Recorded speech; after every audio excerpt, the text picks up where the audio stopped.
This is the cheapest iPhone you can buy in 2023. And it's iPhone SE from last year. It starts from $430 with a 64 gig of memory. You can also buy 128 or 256. This is the current Apple lineup since iPhone 15 came out. And next cheapest iPhone is iPhone 13 with a 128 starting from 600, which is a lot more.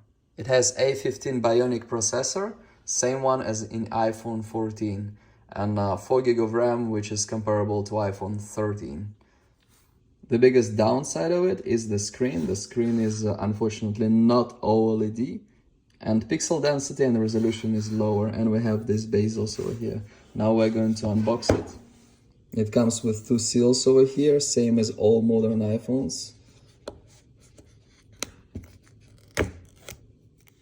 This one is red. They also come in black and white. Looks about the same as iPhone 8.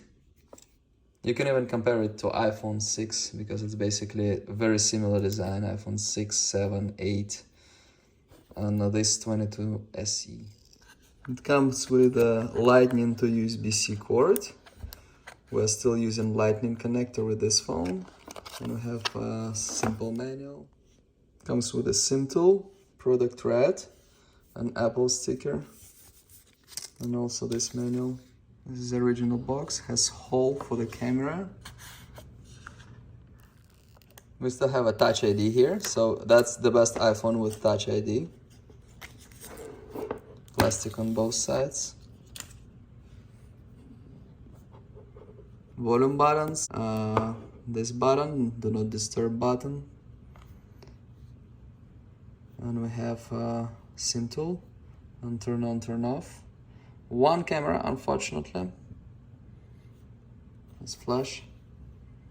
Front camera. Yes, camera is another downside of it. And very old design, it still looks pretty good. I actually like it. This is iPhone 14 Pro Max for comparison. It's much thicker, much heavier. And we see the bezel is much smaller. In 15 Pro Max, it's even smaller than here. We have this thing over here. We have just big this and here, the black thing. So, English, US and A. It can be a great iPhone for your kid. It has a good CPU, and it's still an iPhone. And it's from 2022. So it's gonna be fast enough. It'll be just fine for the price. The biggest thing I see is the cameras. The screen is like whatever, smaller, but the phone is smaller, so it's an advantage. You can just easier put it in your pocket. And modern iPhones get bigger and bigger, and with the cases, they're like crazy big, Great iPhone for those who want to have Touch ID.